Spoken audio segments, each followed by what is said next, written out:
말씀드릴 건 이 대천 중심지가 처음에 어떤 과정으로 이렇게 생겼는가 그거에 관해서 이제 생각해보고 말씀드리도록 하겠습니다.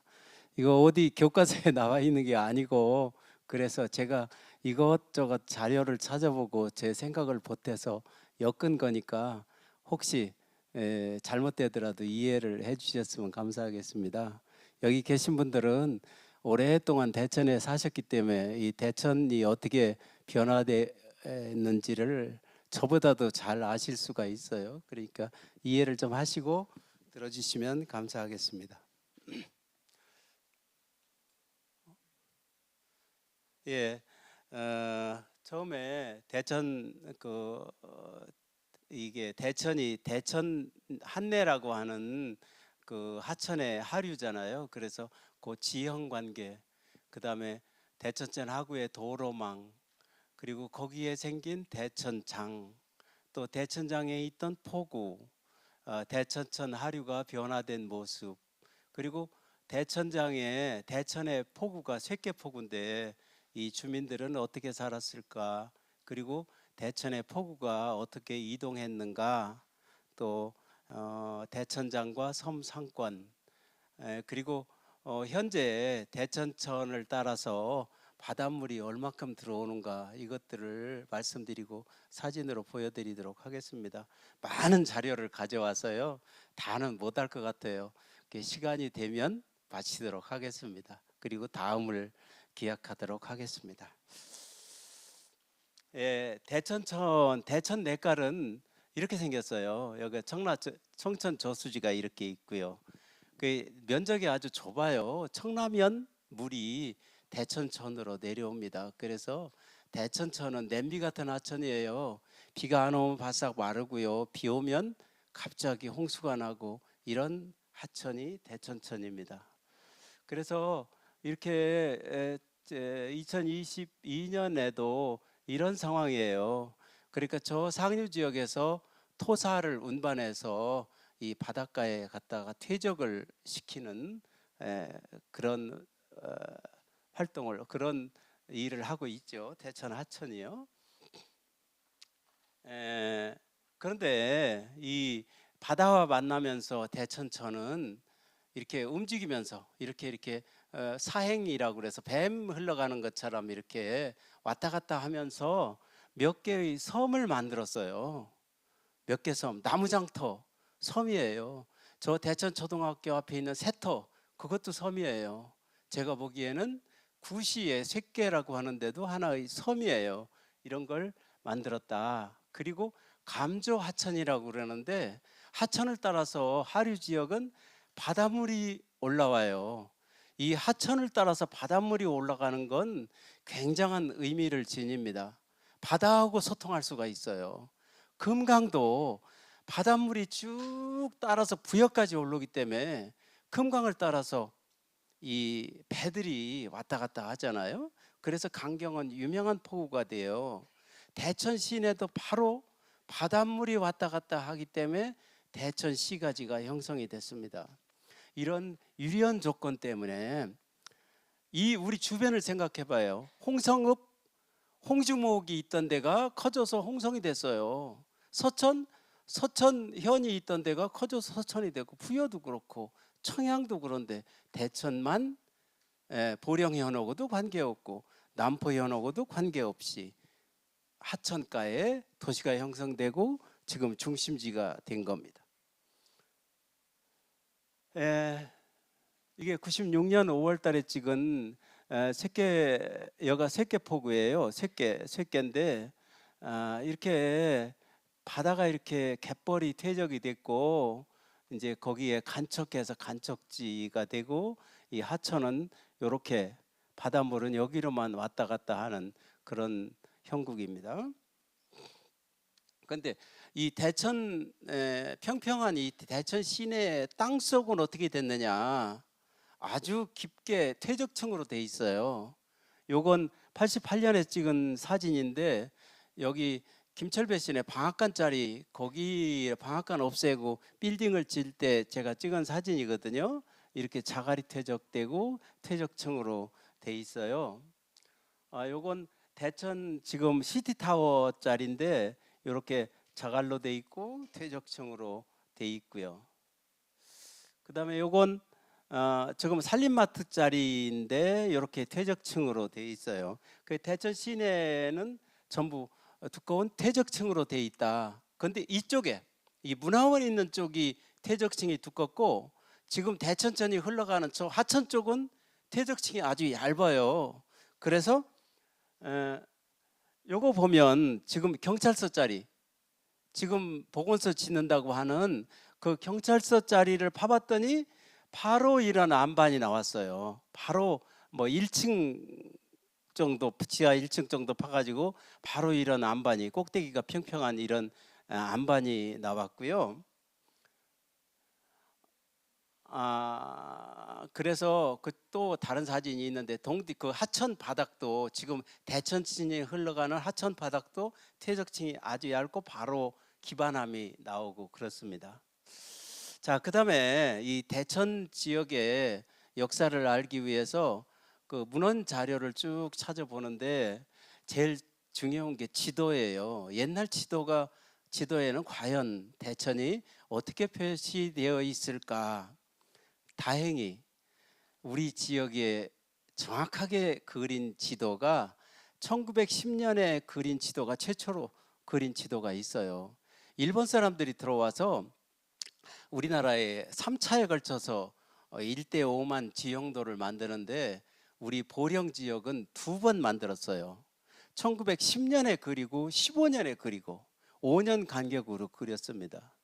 그래서 그때 상황을 잘 알 수가 있어요.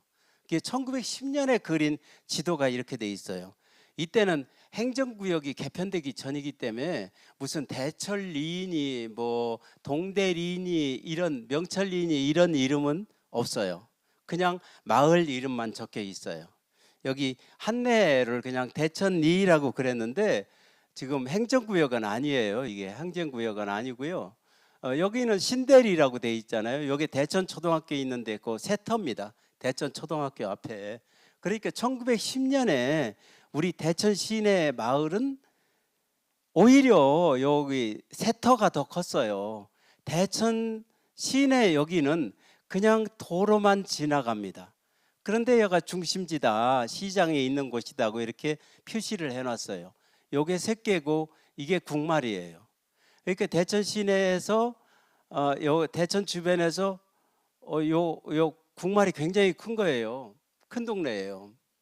1914년에 일본 사람들이 행정구역 개편을 하고 무슨 리를 만들어요. 옛날에 있던 마을을 몇 개 합쳐가지고 한 리를 만들고 리 10개 정도를 합쳐서 면을 만들고 면 10개 정도를 합쳐서 군을 만들어요.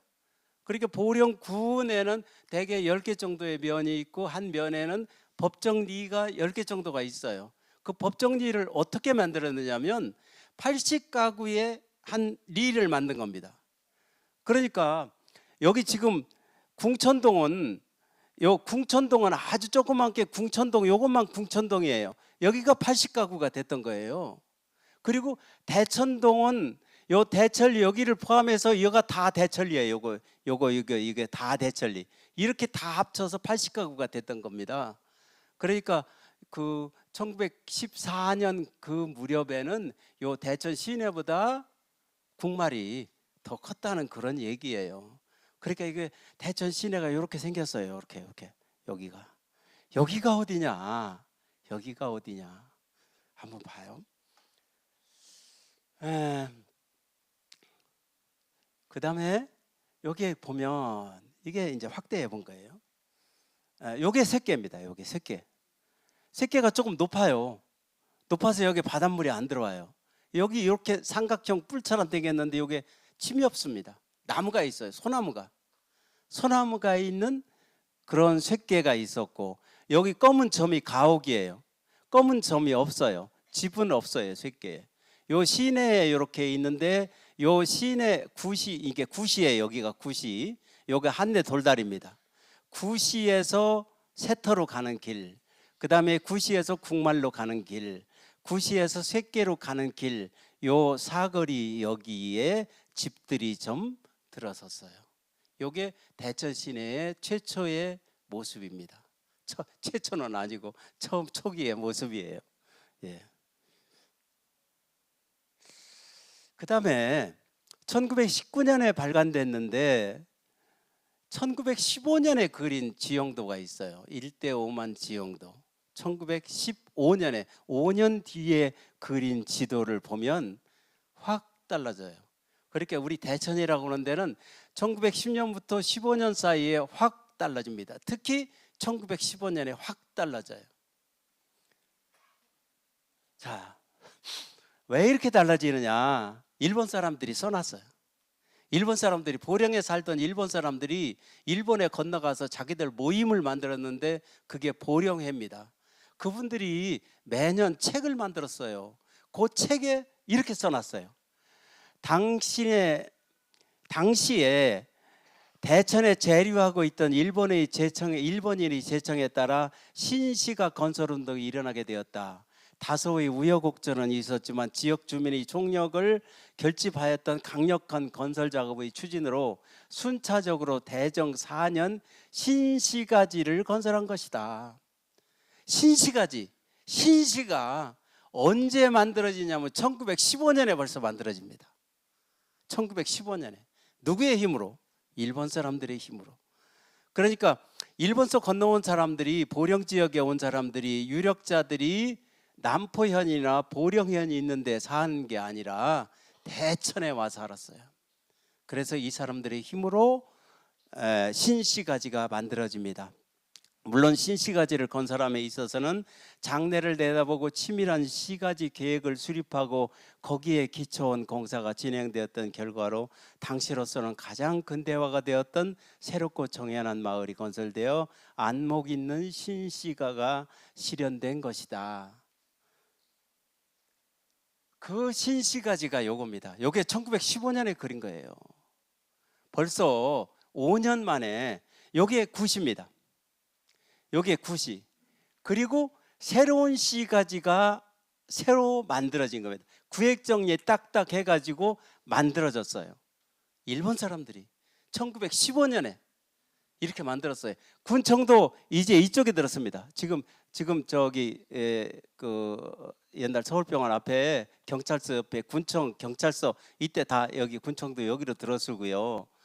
학교도 이쪽으로 들어서, 이 학교는 한국 사람들이 들어서는 학교가 아니에요. 한국 사람이 다니는 학교는 대천에 1918년에 처음으로 생깁니다. 이때는 일본 사람만 다니는 학교입니다. 대남초등학교가 생기는 겁니다. 대남초등학교가 대천 시내에서는 처음으로 생기는 학교예요. 자, 이렇게 벌써 구획정리가, 이게 1915년에 그린 지도예요. 이때 벌써 대천에 구획정리가 된 시가지가, 한내시장이 만들어집니다. 이게 신시예요. 신시. 예. 자, 이렇게 돼요.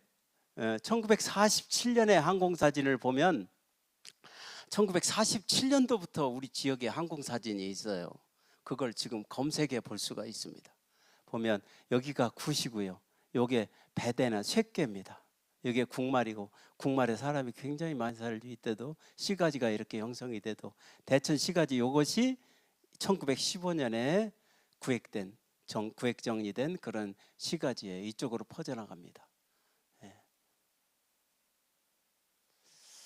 예.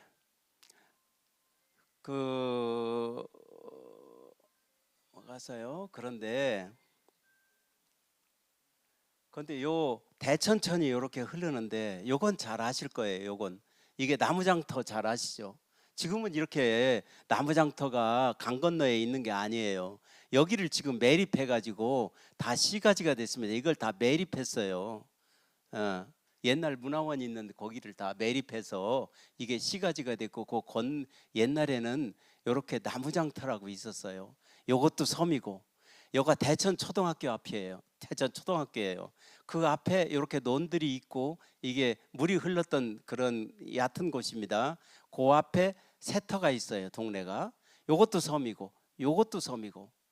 그리고 가만히 생각해 보셔요. 구시에 지금 중앙교회 앞으로 해서 하수도가 나 있어요. 큰 하수도가. 그 하수도가 냇물이 흐르던 자리입니다. 그 하수도가 여기서부터 볼을 막아가지고 본물이 지금은 요 47년도에는 본물이 이렇게 들어가는데 요게 낮은 곳이에요. 이렇게 낮은. 지금은 중앙교회 앞으로 해서 하수도가 해서 구시로 이렇게 빠집니다. 이렇게 생겼어요.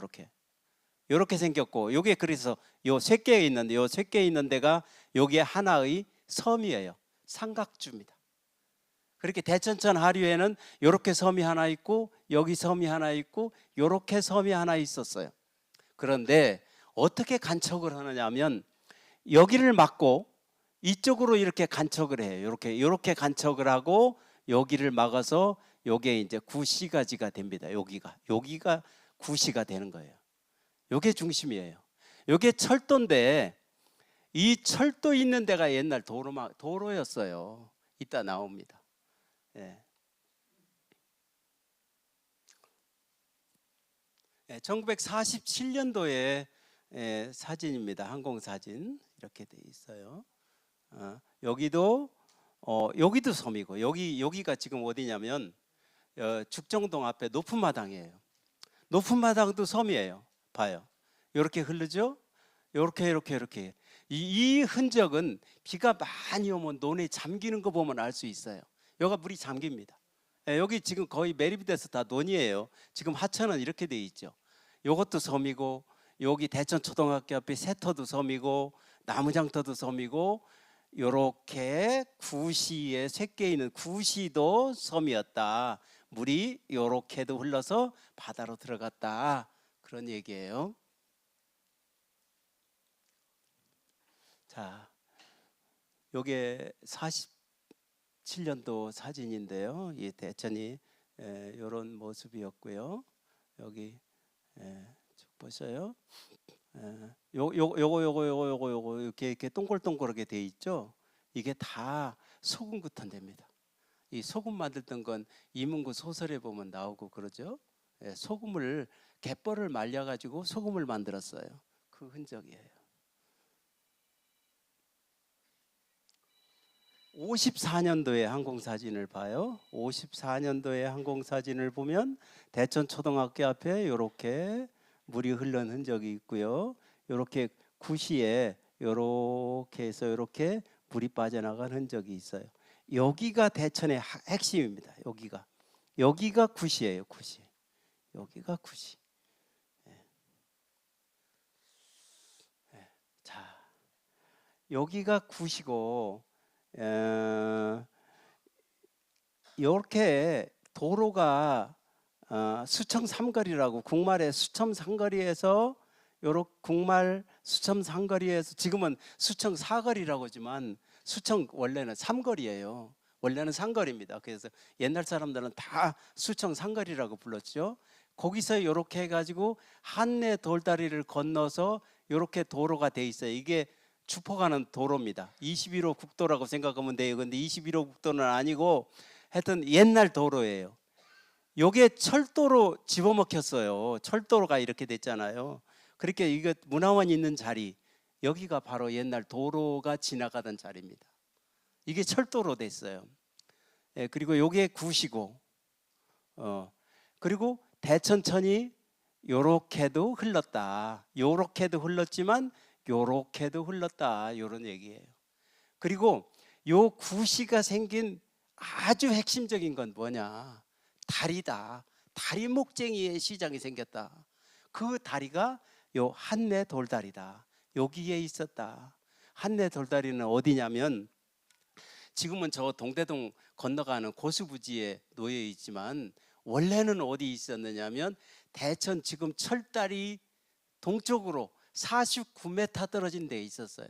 그렇게 철다리 있는 데가 한내 돌다리 있는 거예요. 거기로 사람들이 왔다 갔다 하고 다리 목쟁이라 그 안에 여기에 시장이 생겼고 거기에 대천이라고 하는 큰 도시가 생기는 핵심이 된 겁니다. 그 제일 중요한 게 돌다리예요. 자, 그러면 이제 도로망을 한번 보면 옛날 도로망은 이 남포에서 저기 저 주포로 가는 보령현으로 그 남포현에서 보령현으로 가는 길목에 여기 한내가 있고 한내가 있고 여기가 대천이다. 여기가 이렇게 다리가 있었다. 예.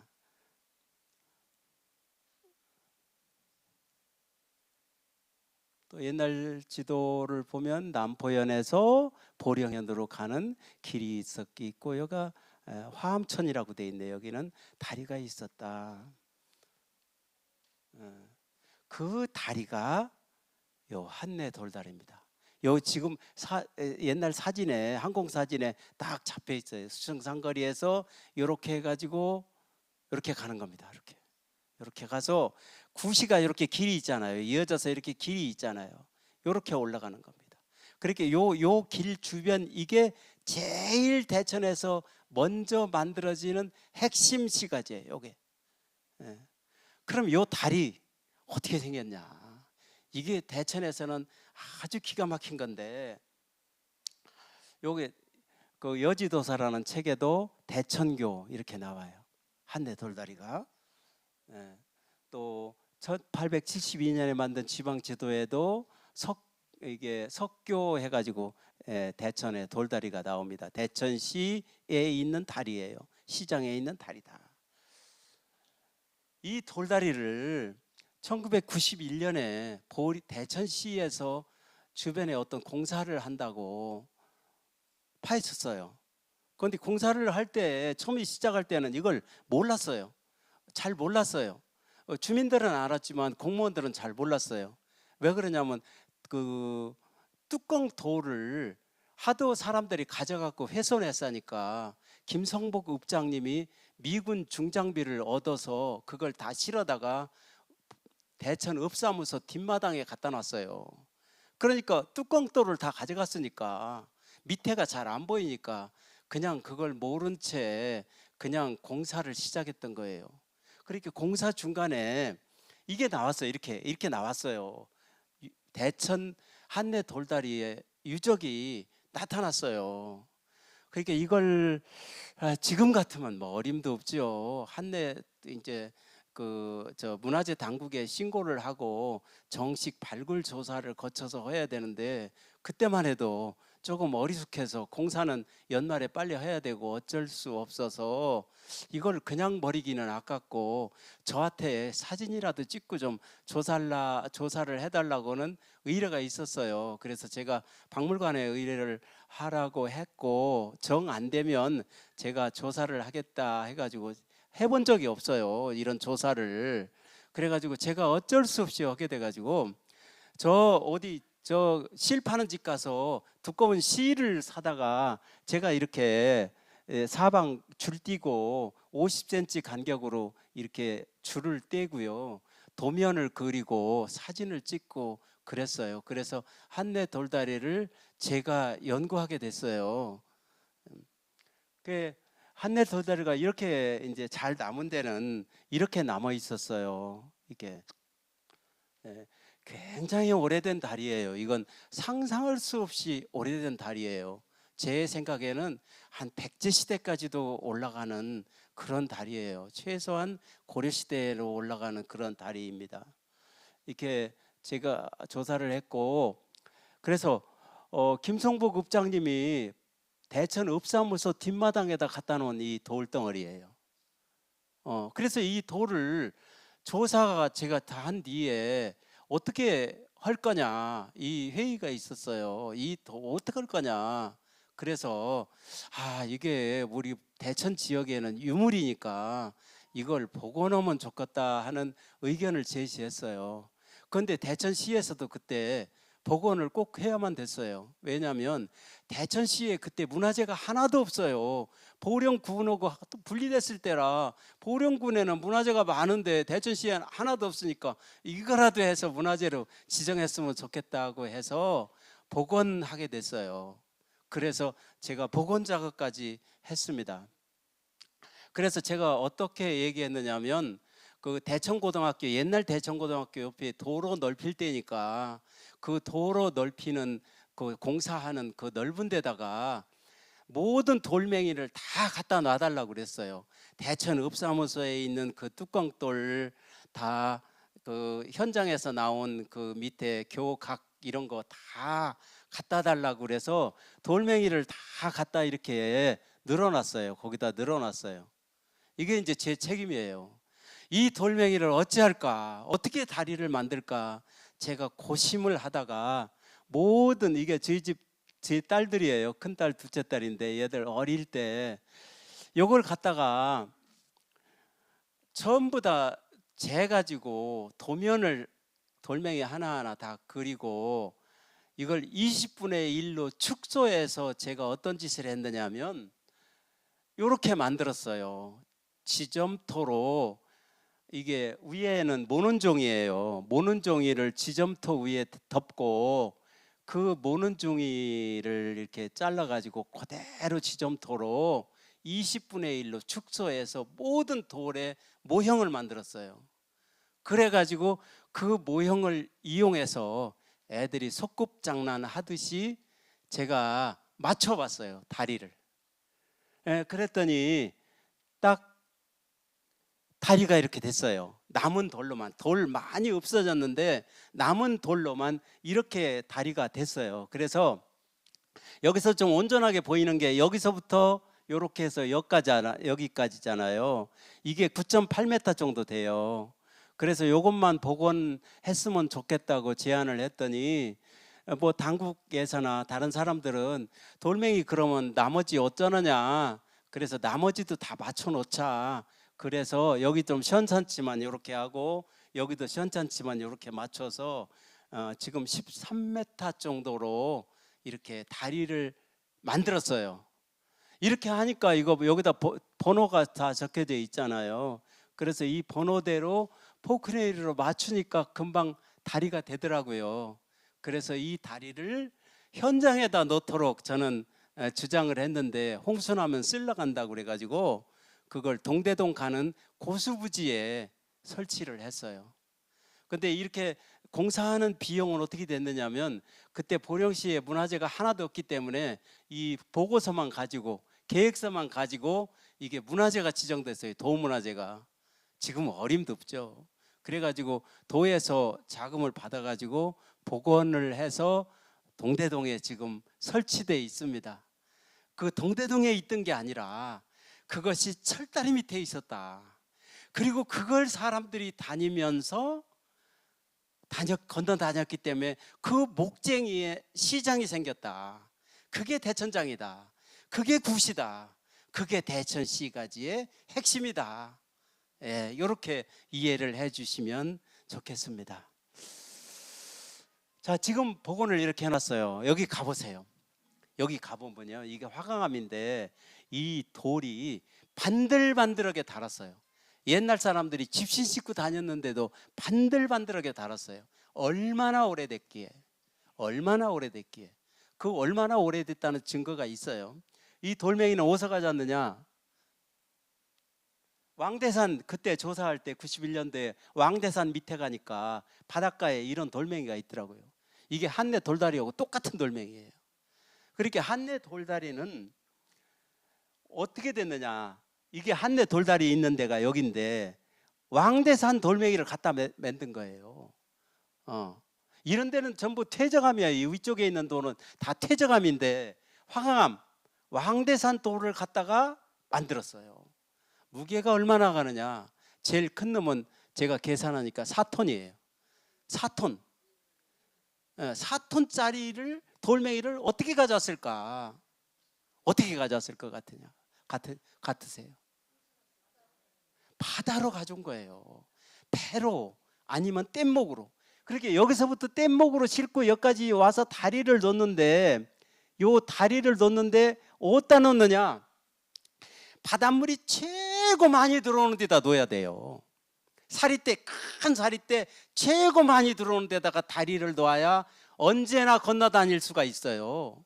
깊은 데다 놓으면요, 물 들어오면 못 건너요. 그러니까 최고 높은 데에 다리를 놔가지고 사람들이 건너 다녔다. 그 4톤짜리 돌을 싣고 와서 최고 높은 데에 다리를 놓은 게 철다리 밑이다. 거기까지 배가 들어왔다는 얘기예요.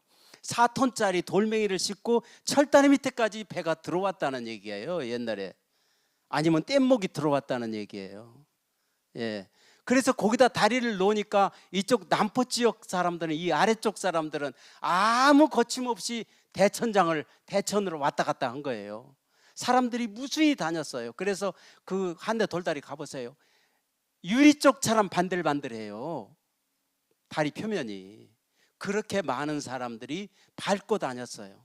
그래서 어떤 일이 벌어지느냐면 남포 현어구, 보령 현어구의 자연적인 경계는 대천 한내입니다. 요 대천 내깔이에요. 요게 남포 현어구, 보령현 사이에 최고 큰 냇물이에요. 여기를 사람들이 건너 다니기가 어려워요. 그러니까 당연히 여기를 경계로 해서 북쪽은 보령현, 남쪽은 남포현이라고 해야 돼요. 그런데 아주 옛날부터, 조선시대는 물론이고 고려시대나 혹시는 그 이전에도 그럴지 몰라요. 아주 옛날부터 남포현어구, 보령현어구의 경계는 어디냐? 이 대천 내깔이 아니고 대천 내깔의 지류인 여기 쬐깐 명천동에 있는, 명천동하고 남포하고 거기를 흐르는 얼음내, 사랑역 시장 옆에 흐르는 얼음내, 요거 쬐끄만 다리만 건너면 건너갈 수 있는 이 쬐끄만 내깔이 대천, 남포현어구, 보령현어구의 경계가 됩니다. 그렇다는 얘기는 뭐예요? 대천천, 이렇게 큰 하천은 전혀 사람들이 다니는데 불편함이 없었다는 얘기예요. 그러니까 그 불편함이 없었던 건 한내 돌다리 때문인데, 한내 돌다리가 얼마나 오래됐기에 이렇게 남포현어구, 보령현어구 옛날부터 얼음내를 경계로 했느냐. 얼음내가 저는 잘 몰랐어요. 요 근래 알았어요. 얼음내가 도대체 무슨 뜻이냐. 어떤 사람들은 얼음 많아서 얼음내라고 그러고, 어떤 사람은 또 거기에 하천이 경사가 급해가지고 냇물이 흐르는 게 울음소리 나가지고 울음내라고 그러다 얼음내가 됐다고 하더라고요. 그런데 아니에요. 제가 찾아보니까 이거 한번 보셔요. 자, 흥보가에 이런 말이 나와요.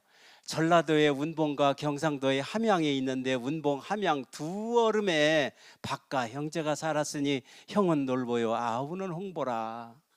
자, 여기에 얼음이 나옵니다. 운봉, 함양 두 얼음에. 그 얼음이 무슨 뜻이에요?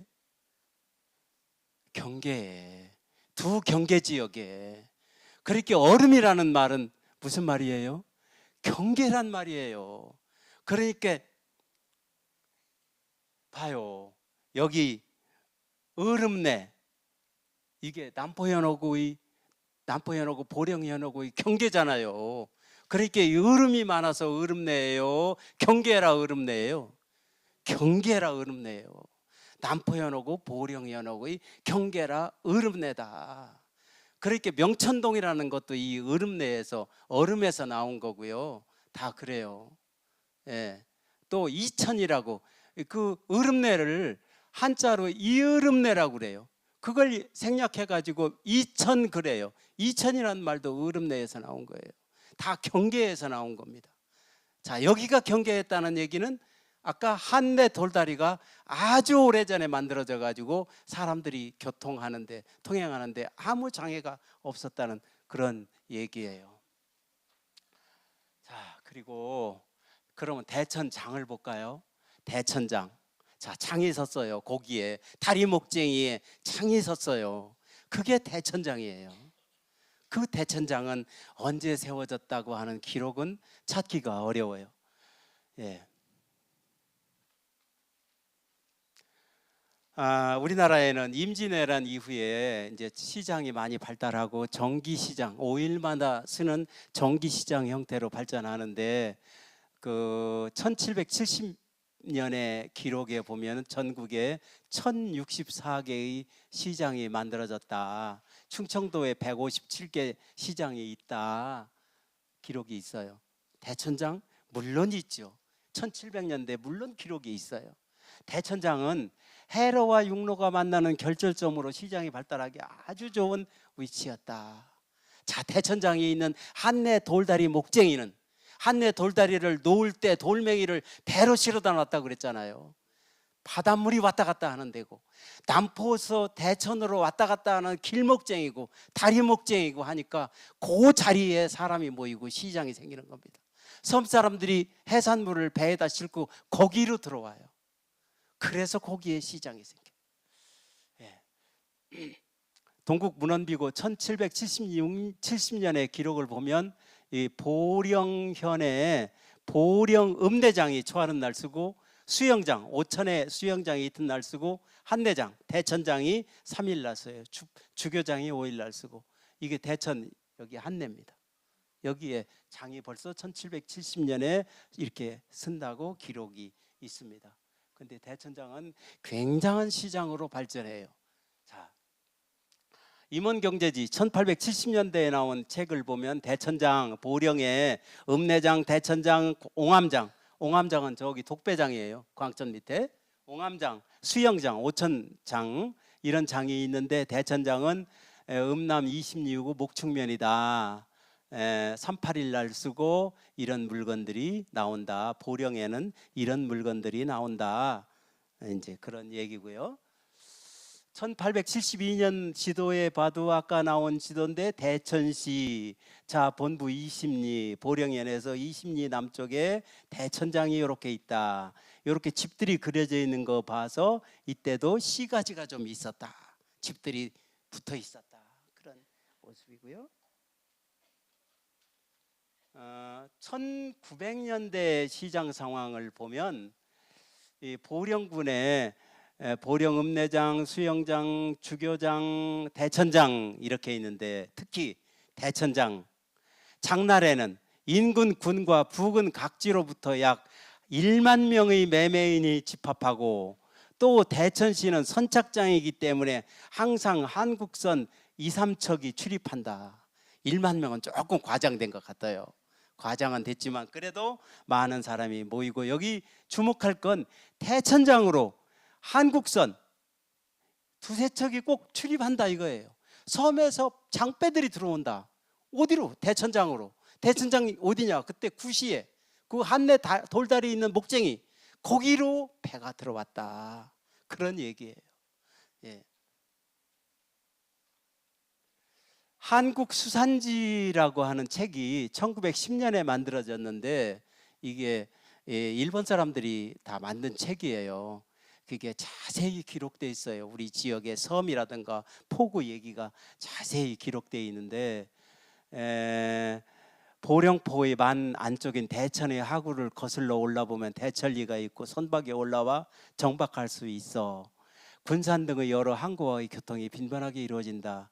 그때 인가가 65여호이고 수산지 1910년경에 주민은 주로 농상인이 많다. 일본인이 살면서 상업에 종사하는 이도 있어 점점 번성하는 소읍이다.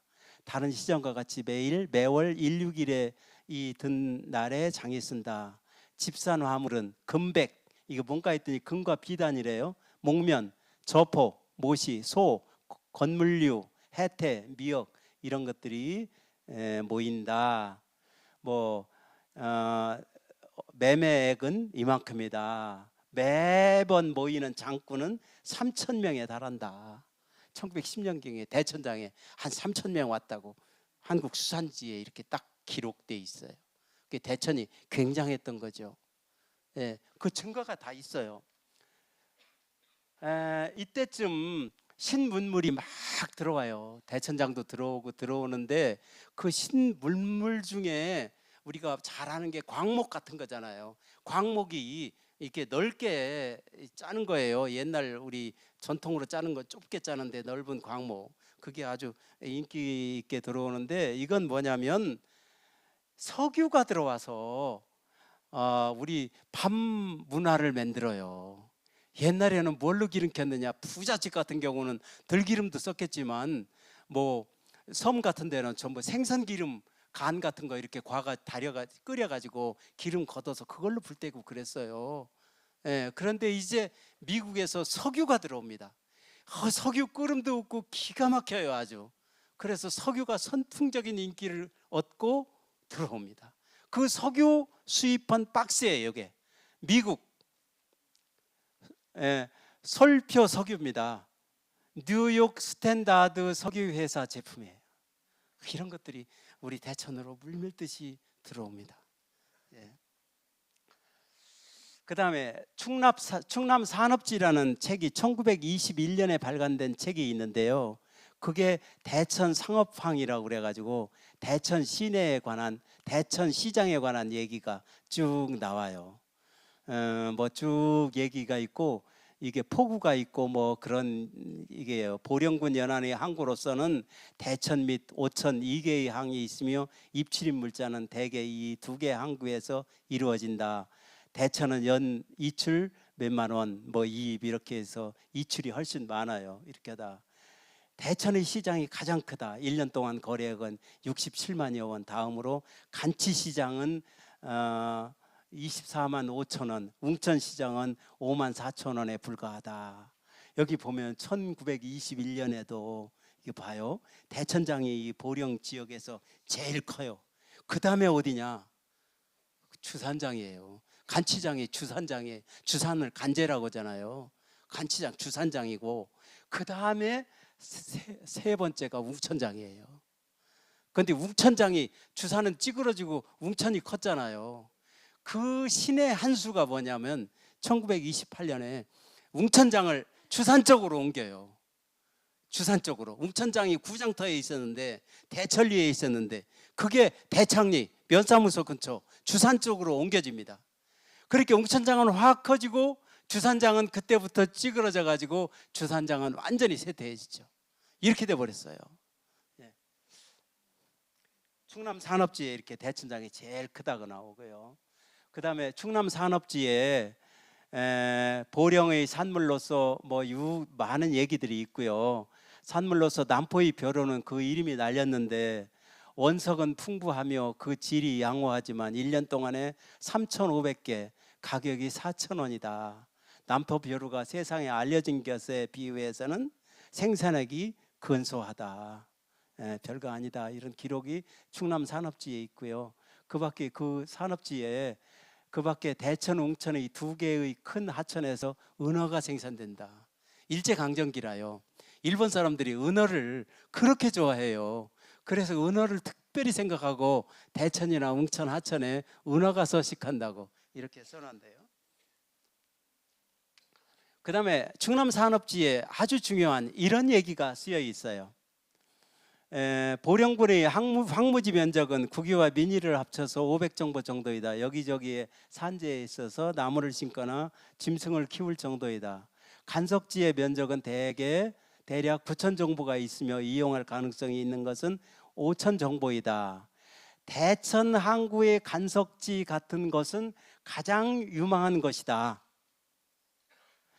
출원자가 4억 건 있지만 동항의 축항 관계상 미해결인 채로 있다. 뭔 얘기냐? 요 대천 간척지를 1921년 충남 산업지가 나올 때도 간척 사업 하려고 4-5명이 간척 사업 한다고 출원을 했어요. 그런데 허가를 안 해주는데 왜 안 해주느냐? 간척지 막으면 대천항이 문제가 된다. 대천항. 지금 얘기하는 대천항은 저 어항에 있는 대천항이 아니고 여기 구시에 있는 대천, 여기 시내를 얘기하는 거예요. 그게 문제가 돼서 간척지 허가를 안 해줬다고 하는 얘기가 충남 산업지에 1921년에 기록돼 있어요. 그 충남 산업지에 나와 있는 충남 연안 유일의 어항 대천시가, 그래서 대천시가지가 충남 유일의 어항이에요. 1921년에 이런 상황입니다. 그런데 이게 저쪽 국말 쪽에서 찍은 사진 같은데 그 흑백으로 이렇게 인쇄를 해서 도저히 알아보기가 어려워요. 스캔해서 실었습니다. 자, 대천장을 그럼 어떤 사람들이 이용하고 이용한 기록이 있느냐? 저희 집에 우리 할아버지, 증조 할아버지께서 그 장을 보면 장본 기록을 다 써놨어요. 그런데 최초의 기록이 1905년부터 써놓으셨더라고요. 그런데 1905년에 그 조카딸을 손녀딸을 시집 보내는데 그 기록을 다 해놨어요. 기록을 손녀가 아니고 조카딸인가요? 기록을 다 해놨는데 여기 보면 여기 뭐 혼석 얼마 주고 샀다고 이걸 보령시에서 샀다고 써놨어요. 웅천 사람이 보령시에서 샀다, 보령장에서 샀다 이거예요. 그게 웅천도 한내장이고 대천도 한내장이거든요. 그래서 웅천장에서 산 게 아니고 보령 한내장에서 샀다는 얘기를 보령시라고 이렇게 적어놨어요. 그래서 총어 같은 거, 북어 같은 것도 다 대천장에 와서 샀어요. 대천에 와서 샀다고 이렇게 기록해 놨어요. 그러니까 그때 웅천장은 작고 이 대천장이 큰 중심지였기 때문에 웅천 사람들도 대천 와서 장을 봤다. 네, 그런 기록이에요. 그때 기록들 1905년에 벌써 당목이라든가 광목이라든가 이 백목이라든가 이런 그 근대화된 그런 그 천들이 시장에서 거래되고 그래요. 공산품들이요. 그 다음에 보부상이 활동을 대천장에서도 하는데 보령 지역의 보부상은 원홍주등 육군 상무사예요. 이 상무사, 육군 상무사에 지금 본부가 있는 곳이 청소 그 중림리거든요. 내일 모레 한식 차려야 한다고 그러는데 이게 처음에 생긴 것이 1851년이에요. 그런데 우리 대천 지역의 시장이 기록된 것이 1866년이에요. 이때 어떻게 기록되느냐 하면 이 원홍주등 육군 상무사는 어디 장사꾼들의 모임이냐면 청양, 보령, 홍성 이 지역 장사꾼들의 모임이거든요. 그런데 이때 벌써 1866년에 그 이사일이라고 하는 사람이 접장이 돼요. 그 세계 군 상무사 모임의 대장이 돼요. 그게 대단한 거죠. 예, 그랬다. 그래서 대천시장이 굉장히 활발했던 거다. 그때 굉장했다. 요 접장들 명부를 탁 적어놓은 책이 청금록이라고 다 보존돼 있어요. 그 청금록입니다. 그 다음에 이 원홍주 등 육군 상무사에서 접장을 선출하다가 어떤 문제가 생겼던가 봐요. 그래서 대천시장이 원홍주 등 육군 상무사에서 떨어져 나옵니다. 독자적으로 상무사를 만들어요. 그런데 생각해 보세요.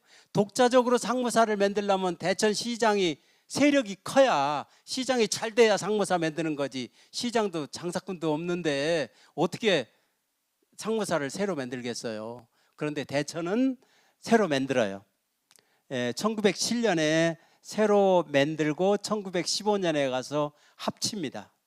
그리고 대천 지역의 그 상무사 활동을 기록한 청금록이라는 책을 보면요, 대천 주변에 임소가 평촌, 여기 청소예요, 옹암, 독배예요.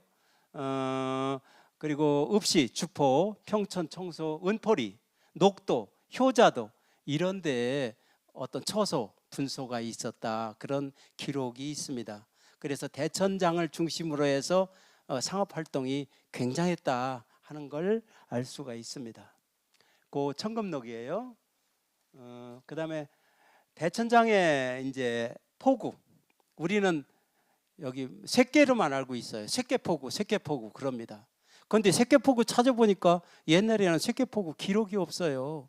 요 근래에만 쇠개포구라고 그랬지 옛날에는 쇠개포구 기록이 없어요. 그 옛날 기록은 동국여지승라에 보니까 해서포라고 그랬어요. 대동지지에도 해서포라고 그랬어요. 그래서 우리 보령 저 대천의 가장 오래된 포구의 이름은 해서포예요. 이 해소포 할 때 이 해자가 개, 기어다니는 개 있잖아요. 먹는 개 해자예요. 그렇게 해소포가 이게 무슨 뜻인가 참 제가 궁금했어요. 그런데 어디서 해결했느냐면 조선 지지자료라고 하는 1911년에 만든 책을 보니까 요 대천의 지명, 이 근처에 지명을 쭉 써놓고 그걸 언문이라고 그래서 순수 우리말로 부르는 이름을 써놨어요. 그러니까 여기 지명에서 해평이라고 있어요. 해평은 개뜰 이랬어요. 주민들은 개뜰이라고 부른다. 개뜰이라고 했을까? 제 생각이 이거 개가 아니라 개구나. 개 막아서 만든 들을 개뜰. 요새 굴 따라가는 것도 그냥 어디가 그럼 개바닷가 그 개가 그러잖아요. 그래서 개라고 그랬구나. 그래서 해소포도 개구나. 개. 대천시장 여기에 그 배대는 데를 그냥 바닷물로 왔다 갔다 하니까 개라고 했구나. 그래서 한자로 표기할 때 해소포 개자를 써가지고 해소포 그랬구나 라고 생각합니다. 이건 누가 증명해 줄 수가 없어요. 제가 그냥 생각을 해 본 겁니다. 동국여지승남이 이렇게 해소포라고 이렇게 나와요. 동국여지승남은 1530년에 나온 책이에요. 굉장히 오래된 책입니다. 조선 지지자료는 이렇게 되어 있는데요. 이렇게 해평 해놓고 개뜰 이렇게 해놨어요. 대천리에. 그 다음에 그러면 해소포의 위치는 어디였을까? 최고층에 배대는 데는 어디였을까? 아까 그랬잖아요. 장날 한국 배 두세 척이 들어와서 댄다고. 또 한내 돌다리 그거 놀 때 배가 들어와서 놨다고. 배에다 싣고 와서 놨다고. 그러니까 최초의 포구 해소포는 배대된 데는 어디냐? 바로 구시 목쟁이 한내 돌다리 밑에 바로 철다리 밑에 거기가 해소포다. 거기가 해소포다. 저는 그렇게 생각을 합니다. 그 자리다. 그런 생각이에요. 그 다음에 해포라는 말이 나와요. 해포. 해소포도 나오고 해포라고는 말이 나오는데 이건 1748년에 신안현지에 나온다. 해포의 조수소리. 그런데 뭐냐면 이산해가 쓴 시에 이런 말이 있대. 이산해는 1500년대 사람인데 1500년대에 벌써 해소포라고도 하고 해포라고도 하고 한 거예요. 해포의 조수소리 보갯머리에 들려오고 이런 말이 있어요. 그래서 1500년도에도 해소포라고도 썼지만 해포라고도 썼다. 그런 얘기예요. 그 다음에 해유시화첩이라고요. 굉장히 우리 보령 사람한테 중요한 자료가 있어요. 하백원이라는 사람이요. 1843년에 귀향을 오는데 우리 보령 땅으로 귀향을 와요. 옛날 귀향이 참 별거 아니죠. 귀향을 오고 친구들 불러다가 그런데 하백원이 친구들 불러다가 놀러 가면서 충청 수영으로 놀러 가면서 해유 시화첩이라는 책을 만들어요. 시를 쓰고 그림도 그렸어요. 그게 보령에 아주 중요한 자료가 됐어요. 그 보면 해포라고 나오고요. 이 해포 여기서 보령 여기 대천장에서 이 하백원이 배를 타고 요 충청 수영으로 가다가 여기서 쉬어요. 서요. 한참 쉬어요. 왜 설 수밖에 없느냐? 이유가 있어요. 여기서 나갈 때는 썰물 따라 나가야 되는데 여기 충청 수영으로 들어가려면 들물 따라 들어가야 돼요. 그러니까 물때를 기다리느냐고 여기 송도 앞에서 서서 기다리는 얘기가 쭉 나와요. 그리고 언제 출발했다는 얘기가 나와요. 그게 대천 시내 구시에서 출발했다는 것을 암시해 줍니다. 한번 보시죠. 해포에서 조수를 타고 배가 송도와 안면도 사이를 지나니 이슬비도 갑자기 어쩌고. 해포, 아까 해소포가 여기 철다리 밑이라고 그랬죠? 철다리 밑에서 조수를 타고 나갔다 이거예요. 여기서 조수를 타고 썰물을 타고 나갔다. 그런데 쭉 이렇게요. 배를 타고 송도에 가니 이미 늦은 아침이 되고 여기서 아침 일찍 출발한 거예요. 송도까지 갔다니 송도에서도 늦은 아침이 됐어요. 늦은 아침이에요. 그러니까 여기서 일찍 출발했어요. 해포에서 배를 타고 아침 일찍 출발하니 이우명 같은 사람은 이렇게 써요. 해포에서 배를 타고 아침 일찍 출발하니.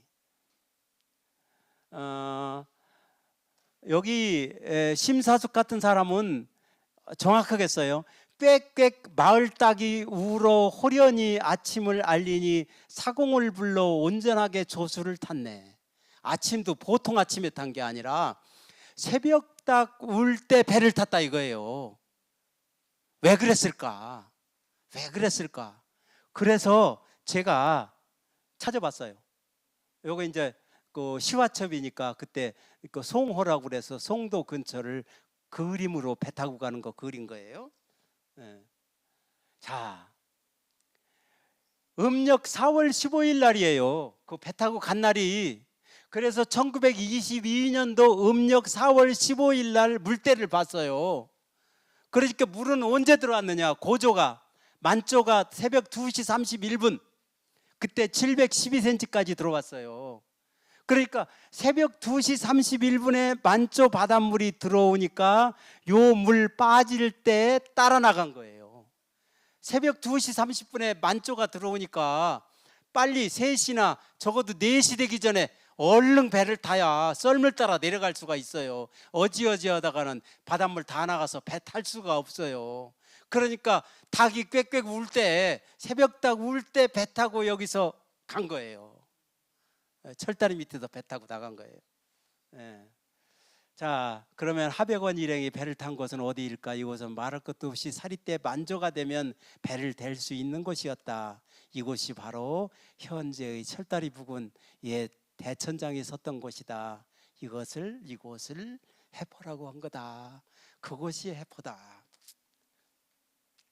그 다음에 보령포라는 얘기가 나와요. 한국 수산지에만 기록되어 있는데 이 대천 포구를 보령포라고 했는데 거기만 기록되어 있어요. 그 다음에 대천항, 이 대천 시내에 있는 항구를 지금 어항 말고요, 여기를 대천항이라고는 기록되어 있어요. 여기를 대천항이라고. 그리고 쇠계라고는 기록이 있는데 이 쇠계 기록은 한국 지명 총람에만 나옵니다. 이때부터 나와요. 1974년 대천 사람들이 오래전부터 부르기는 불렀는데 기록된 건 이때예요.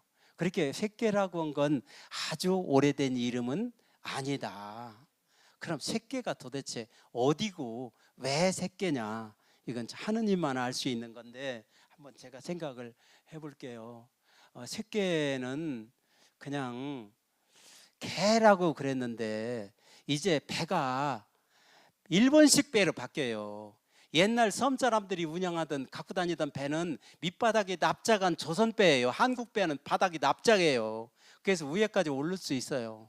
그런데 배가 자꾸 커지고 일본 배는 밑에가 빼쪽이에요. 배가 빠르기는 하고 한데 이게 철다리 밑에까지 들어오기가 어려우니까 조금 아래쪽까지밖에 못 들어왔다. 그래서 거기다 배를 댔고 그게 제 주장이에요. 이건 새로운 개, 새로운 포구. 그래서 새 개, 새로운 포구. 그래서 새개라고 부르지 않았나, 그런 추측입니다. 예, 그런 생각을 조심스럽게 해봐요. 예, 그런 얘기예요. 그래서 자, 그 새개는요 1910년도에는 이렇게 조금 높은 데였고 15년에는 이렇게 됐고 47년에는 이렇게 됐어요. 여기가 쇠계예요. 쇠계. 여기다 이제 그전에는 저 위에 요 위에 철다리 있는 데다가 배를 대다가 이제 여기다 댄 거죠. 배가 커지고 배가 뾰족한 배니까 여기까지 못 들어오고 여기다 배를 댄 겁니다. 이게 쇠계예요. 여기가 쇠계입니다. 이제 섬 사람들은 다 여기로 들어와요. 여기까지는 못 들어옵니다. 예. 이거 자료는 많은데 이거 큰일 났네요. 이게 그런 얘기고 자, 금포라는 얘기도 기록에 있어요. 있고 얘기도 있어요. 금포동, 이건 뭐냐면 행정구역이 자꾸 이제 늘어나면서 대천동이라는 게 여러 행정동으로 만들어져요. 그런데 쇠계 지역에 이장이 또 하나 있어요. 그래서 거기를 금포동이라고도 불렀대요. 근데 이제 많이 쓰여지지는 않는 그런 이름입니다. 그 다음에 대천천 하류가 어떻게 변화되나, 간척으로 이제 많이 변하는데요. 제일 먼저 간척지는 이 구시의 간척지예요. 이 한산 이신애들이 막았다고 하는 이 구시의 간척지고, 그 다음에 이 내향동의 간척지가 만들어져요. 그 다음에 대천 간척지입니다. 그 다음에 요 내향동 앞으로 막은 이게 요 간척지가 만들어지고 제일 나중에 쇠계 앞에 있는 요 쬐끄만 간척지가 제일 나중에 만들어져서 현재의 모습을 이루는 겁니다. 이게 제일 먼저 만든 간척지고요. 이 간척지가 없고 이게 이제 궁천동 하류가 이렇게 궁천동에서 나오는 냇물하고 대천천이 옛날에는 이렇게 흘렀어요. 지금은 대천천이 이렇게 흐르고 궁천천이 이렇게 가서 만나죠. 그리고 47년도에 사진을 보면 이 궁천에서 내려오는 하천이 요 간척지 안으로 들어가서 갯골이 이렇게 형성이 돼요. 갯골이 있었어요. 이렇게. 지금은 반듯하게 펴서 이렇게 됐고 여기에 모래톱이 쌓이죠. 모래가 퇴적이 됐죠. 그 다음에 제일 큰 건 대천 간척지 만드는 거예요. 52년부터 62년까지 10년 동안 막은 게 대천 간척지입니다. 이 대천 간척지가 큰 변화를 가져왔는데 요거 보면요. 54년의 사진이에요.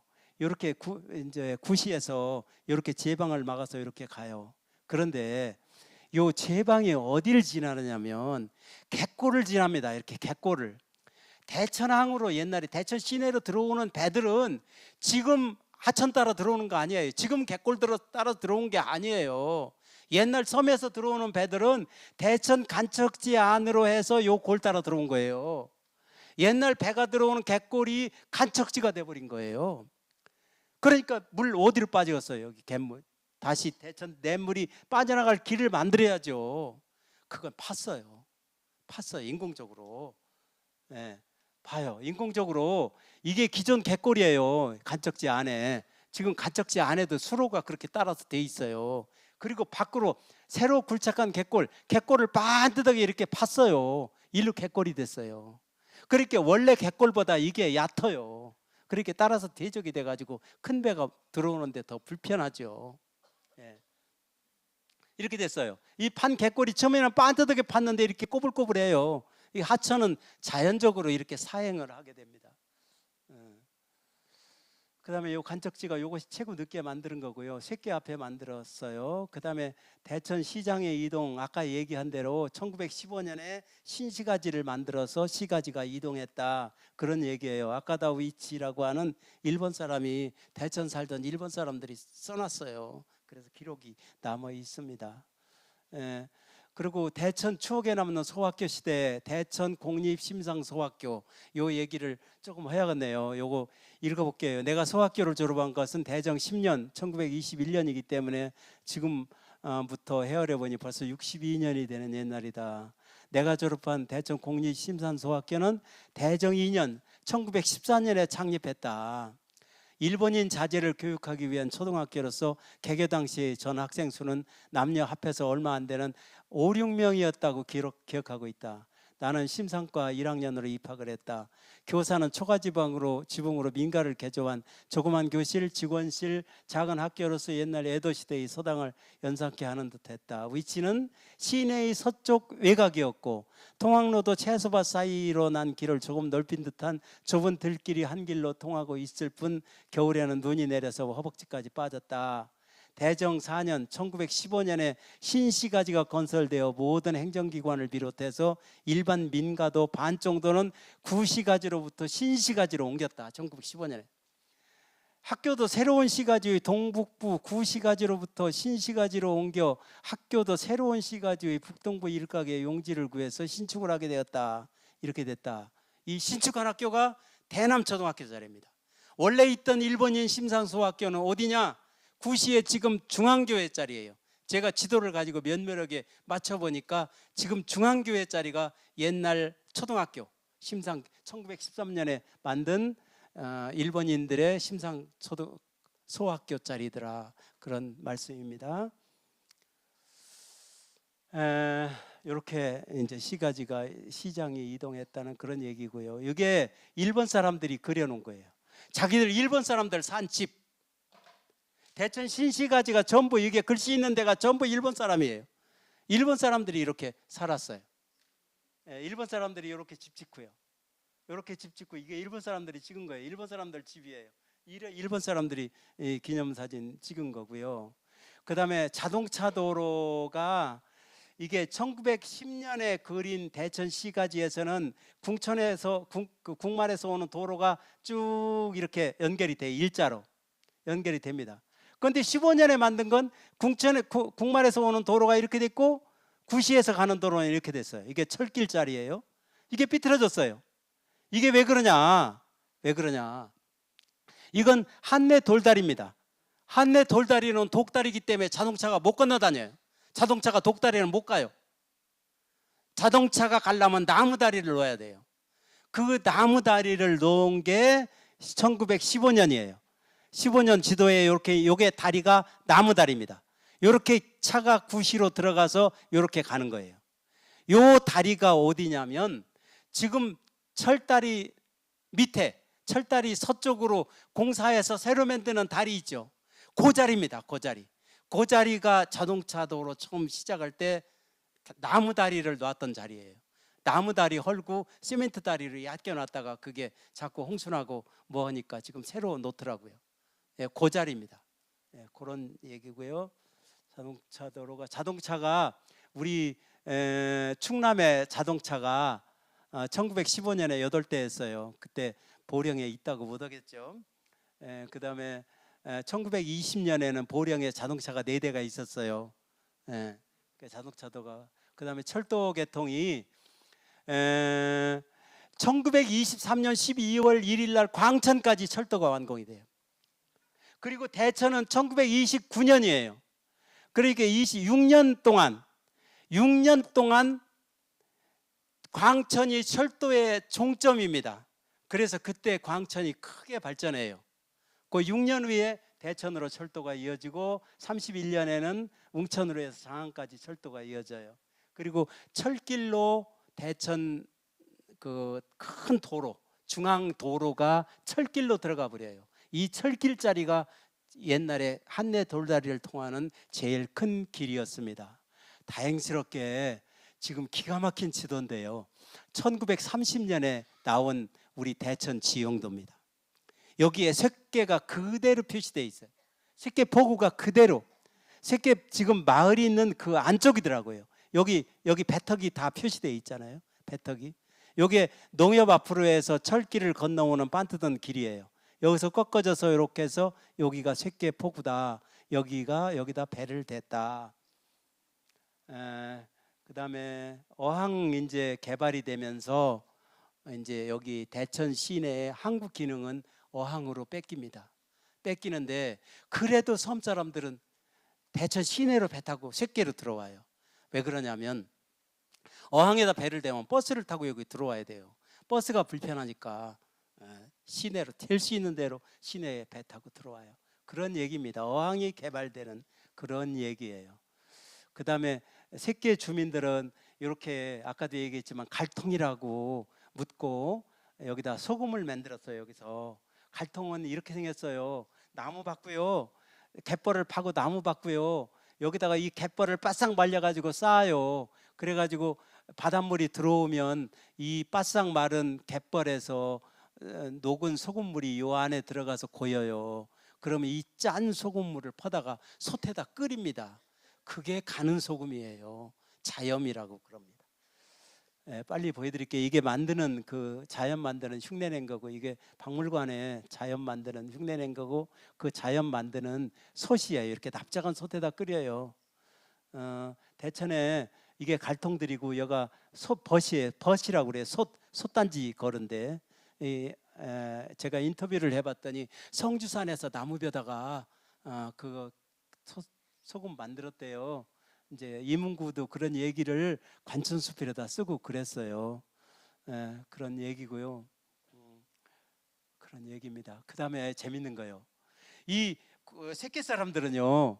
새끼 사람들은 어떻게 머리를 썼냐면, 야, 섬 사람들이 배 타고 여기 새끼 들어오는데 어렵다. 잘못하다가 길을 잘못 들으면요, 갯벌에다 갖다 쳐박아요. 그러면 다음 물 들어올 때까지 기다렸다가 배를 빼가지고 가야 돼요. 그러니까 배가 들어오는 길을 표시해야 되겠다. 그래가지고 말뚝을 박아요. 대나무, 소나무 갖다가 갯골에다가 쭉 양쪽에다 이렇게 말뚝을 박아서 길을 표시해요. 이게 입송이에요. 이게 세계 사람들이 공짜로 그렇게 했겠어요? 아니에요. 이 사람들이 베드로면 입송 때네 돈 받아요. 그래가지고 입송 개를 만들어가지고 세계 사람들이 돈을 모았어요. 그래가지고 어떻게 돈을 다 쓰고 없앴냐면 상수도를 놨어요. 세계 사람들이 최고 불편한 게 물이에요. 땅 파면 짠물 나오니까. 그래서 상수도를 끌어오고 끝났어요. 입송계 돈을. 그런 얘기예요. 예. 그리고 대천 포구가 원래는 여기였다. 해포가 여기였다. 철다리 밑이 여기다 시장이 섰다. 그 다음에 새끼를 옮겼다가 간척 사업 하니까 배가 여기까지도 못 들어오고 다 배턱으로 들어와요. 간척지 있는데 거기를 배턱이라고 그래요. 이제 여기로 배를 여기로 들어왔어요.